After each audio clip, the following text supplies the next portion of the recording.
আদালতে কি কি মামলার শুনানি হলো এবং বিস্তারিত জানাবেন আমাদের। ইশিকা, আপনি যেমনটি জানেন যে আজকে হচ্ছে রামপুরা হাতির যে শাহবাগ থানার নতুন মামলায় হচ্ছে গ্রেফতার দেখিয়ে কারাগারে পাঠানো হলো হচ্ছে দীপুমণি হাসানুল হক ইনু এবং রাশেদ খান মেনন এবং জুনায়েদ আহমেদ পলককে।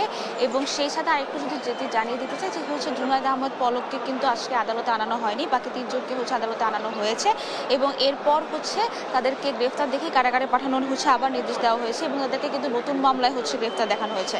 এবং সেই সাথে যেটি বলতে চাই যে আজকে আদালত প্রাঙ্গণে হচ্ছে তারা সকালে হচ্ছে আনা হয় এবং ওদের যে এই সময় যে মামলা তদন্তকারী কর্মকর্তারা আছে তারা কিন্তু শোন অ্যারেস্ট দেখায় হচ্ছে আবেদন করেন।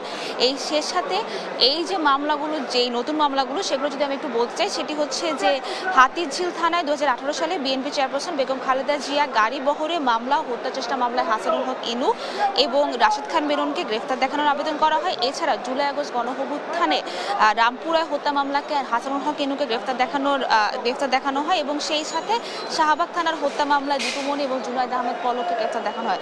আপনি যেমনটি জানেন যে এই যে 5ই আগস্ট দেশের প্রেক্ষাপট পরিবর্তনের পর কিন্তু তাদের বিভিন্ন ধরনের জুলাই আগস্ট গণঅভ্যুত্থানে কিন্তু আওয়ামী লীগের নেতাকর্মীরা হচ্ছে সম্পৃক্ততা পাওয়া যায় এবং তারা যদি সম্পৃক্ততা নাও পাওয়া যায় তারা কিন্তু মদতদাতা হিসেবে সেই জুলাই আগস্ট গণঅভ্যুত্থানে পুরোপুরিভাবে সংযুক্ত ছিল।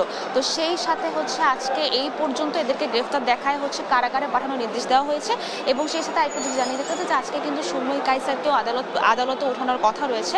তো এখন পর্যন্ত তিনি আসেনি। তবে আরেকটু যদি জানিয়ে দিতে চাই যে এটা নিয়ে আসছেন আমরা রাষ্ট্রপক্ষের আইনজীবীর সাথেও কথা বলেছি, তিনি যেটি বলেছেন যে এই যে যাদেরকে আজকে গ্রেফতার দেখায় কারাগারে পাঠানোর নির্দেশ দেওয়া হয়েছে তারা কিন্তু বিভিন্নভাবে হচ্ছে মদতদাতা হিসেবে এই মামলাগুলোর সাথে যুক্ত ছিল।